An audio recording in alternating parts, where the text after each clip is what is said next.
പോലെ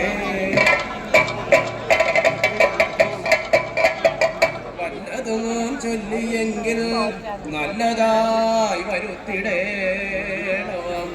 കാലാരി നീലകണ്ഠൻ വൈകുണ്ഠൻ വന്നിതാന്തൻ മേലേടം തന്നിൽ ചെന്നു കുത്തി ഞാൻ വരുവനും.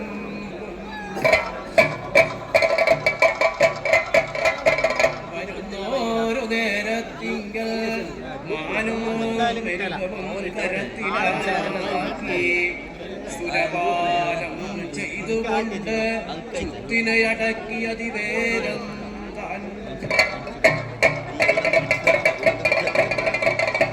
കുശലപ്രയത്നാദി ചെയ്തു പുനത്തിങ്കൽ ചെന്നു മധ്യത്തിൽ ചെന്നു നിന്നു ദീപത്വം നേരത്തി